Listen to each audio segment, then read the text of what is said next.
Hello friends. हाल ही में क्या हुआ है कि मार्स के सरफेस पे जो विंड ब्लो करती हैं उनकी आवाज़ हमें सुनने को मिली है। जी हाँ, सही सुना आपने, हमें विंड की आवाज़ सुनने को मिली है मार्स के सरफेस की। तो आइए जानते हैं इस वीडियो में कि कैसे वो हमें आवाज़ सुनने को मिली, किसने रिलीज़ की, क्या कारण है इसके पीछे। ये सब जानने की कोशिश करते हैं। मैं हूँ Mansi Goyal and welcome to study gloss.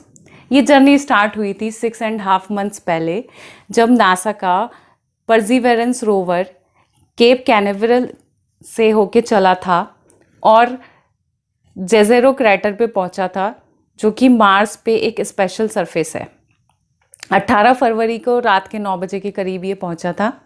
Jezero crater special इसलिए है क्योंकि ऐसा माना जाता है साइंटिस्ट का कि यहाँ पे एक नदी हुआ करती थी जो कि अब नहीं है और जो वो सूख चुकी है। यहाँ पे एक क्लिफ है, इसका मतलब नदी ट्रैवल की थी हायर सरफेस से लोअर सरफेस पे। यहाँ पे बोल्डर्स पाए गए। बोल्डर्स मतलब गोल गोल पत्थर। पत्थर वैसे तो जनरली नुकीले होते हैं, बट पानी के फ्लो से घिस घिस के ये गोल गोल हो जाते हैं, जिनको हम बोल्डर्स बोलते हैं। यहाँ पे सैंड ड्यून्स मिले हैं।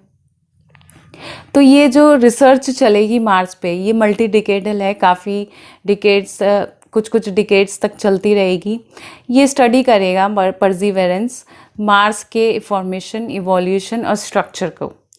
तो ये हमें हेल्प करेगा अर्थ के इवोल्यूशन या सोलर सिस्टम की इवोल्यूशन को जानने में।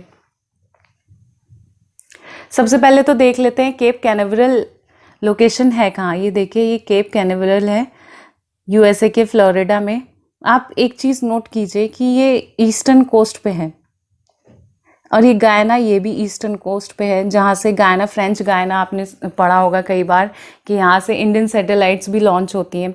तो ये सब लॉन्चिंग स्टेशंस ईस्टर्न कोस्ट पे ही क्यों होते हैं?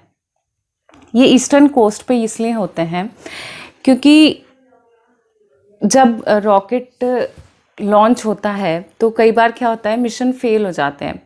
तो जो भी डेब्री है वो गिरता है तो वो हिंटरलैंड पे ना गिरे, मतलब रीजन पे, लैंड रीजन पे ना गिरे, ताकि नुकसान ना हो, किसी के चोट ना आ जाए और वेस्ट जो है इस लैंड पे ना फैले। इसीलिए ये ओशन में, ताकि जो भी पार्ट्स है वो ओशन में गिरे, इसीलिए ये ईस्टर्न कोस्ट से ही ज़्यादातर लॉन्च करते हैं।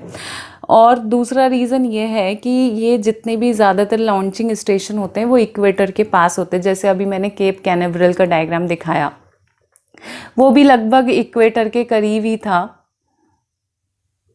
और फ्रेंच गायना भी इक्वेटर के करीब ही था। ये 0 डिग्री हो गया, ये फ्रेंच गायना, ये केप कैनावेरल। तो ये सब इक्वेटर के करीब इसलिए होते हैं क्योंकि अर्थ की स्पीड जो है इक्वेटर के पास 1600 किलोमीटर पर आवर की होती है। तो ये ऐसा होता है कि रॉकेट की जो फ्यूल है वो बच जाता है, क्योंकि एक बूस्ट सा मिल जाता है उसको, ऑटोमेटिकली एक बूस्ट सा मिल जाता है। बूस्ट से कैसे मिल जाता है? जैसे कि आप एक इमेजिन कीजिए कि एक डिस्कस एथलीट वो रोटेट कर रहा है, राउंड एंड राउंड घूम रहा है डिस्कस फेंकने से पहले, तो वो काफ़ी दूर तक जाएगी डिस्कस। ऐसे ही रॉकेट को एक सेल्फ बूस्ट मिल जाता है जिसकी वजह से हमारा फ्यूल बच जाता है। इसलिए ज़्यादातर स्टेशन इक्वेटर के आसपास होंगे और ईस्टर्न कोस्ट पे होंगे। तो आइए जानते हैं थोड़ा सा परजीवेरेंस के बारे में। परजीवेरेंस, ये जो रोवर है इसमें काफ़ी ज़्यादा इक्विपमेंट्स हैं। टेम्परेचर, मार्स सरफेस के टेम्परेचर नापने के लिए, विंड स्पीड नापने के लिए, या फिर वहाँ के सरफेस की इमेजेस लेने के लिए। जैसे कि शेरलॉक एक इक्विपमेंट है, वॉटसन एक इक्विपमेंट है। शेरलॉक क्या करेगा, ये वहाँ पे केमिकल्स देखेगा। कि केमिकल्स क्यों देखेगा? ताकि वहाँ पे हमें पता चल पाए कि लाइफ है या नहीं। जैसे कि मीथेन एक केमिकल है जिसकी वजह से हमें ये जानने को मिलता है कि वहाँ पे लाइफ हो सकती है। अब वॉटसन है, वॉटसन क्या करेगा? सेल्फीज़ लेगा। जी हाँ, आप लोगों ने सही सुना, वॉटसन सेल्फीज़ लेगा और वहाँ के सरफेस की इमेजेस लेगा। आप देख सकते हैं एक वॉटसन ने सेल्फी ली है, एक इमेज ली है। ये देखिए, ये बहुत ही सुंदर सी इमेज है। ये मार्स सरफेस है, दूर से ली हुई इमेज लगती है, काफ़ी सुंदर सी इमेज है। ये देखिए, ये क्रेटर टाइप है, ये सब काफ़ी अच्छा प्लैनेट है, रेड प्लैनेट।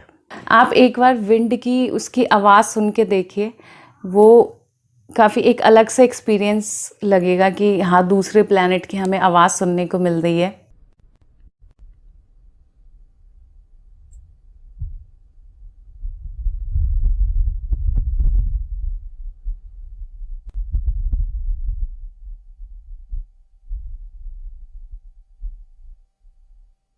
तो ये थी आवाज़ मार्स के विंड्स की।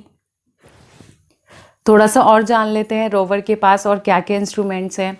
2 माइक्रोफोन्स हैं जिसमें विंड्स की आवाज़ सुनाई दी, जो अभी आपने सुनी, और हेलीकॉप्टर है जो कि काफ़ी न्यूज़ में था, इंजेनिटी।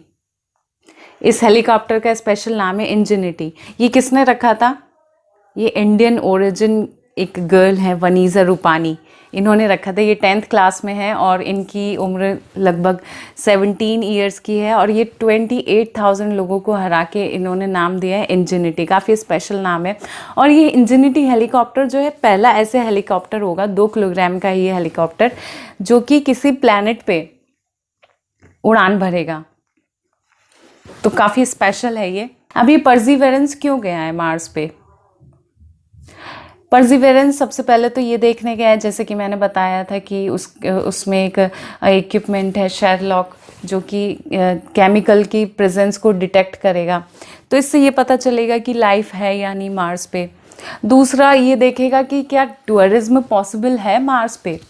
जी हाँ, क्या हम लोग घूम सकते हैं मार्स पे, क्या कॉलोनीज बन सकती हैं मार्स पे। क्योंकि मार्स का क्या है, परसिवरेंस पे एक और इक्विपमेंट है मॉक्सी, जो कि क्या करेगा, कार्बन डाइऑक्साइड में से ऑक्सीजन निकालेगा। ऑक्सीजन किस लिए यूज़ होगी? एक तो ह्यूमन के इनहेलेशन के लिए, सर्वाइवल के लिए। दूसरा ये एज अ फ्यूल भी काम करेगी, वापस लौट के भी तो आना है मार्स से। तो यही सब ये अपॉर्चुनिटीज़ देखेगा कि क्या ट्रैवलिंग अपॉर्चुनिटीज़ हैं, क्या लाइफ है।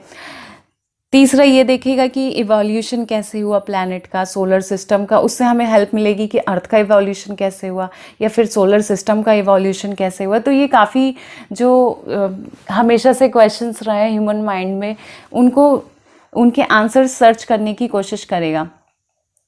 तो सीएसई वालों, आप देखो कि ये नासा के क्वेश्चंस बहुत यूपीएससी के फेवरेट होते हैं। ये हमेशा हर साल कोई ना कोई क्वेश्चन आ जाता है यूपीएससी में, चाहे वो आइस क्यूब का क्वेश्चन हो, या फिर ये नासा के ये रिसर्चेस का मिशंस का क्वेश्चन हो, या फिर थेमिस मिशन का क्वेश्चन हो। तो काफ़ी क्वेश्चंस पूछ लेते हैं। एक सैम्पल क्वेश्चन यूपीएससी का पास्ट ईयर्स में जो पूछा जा चुका है, वो स्क्रीन पे आपके सामने है। आप उसके आंसर देने की कोशिश कीजिएगा कमेंट बॉक्स में।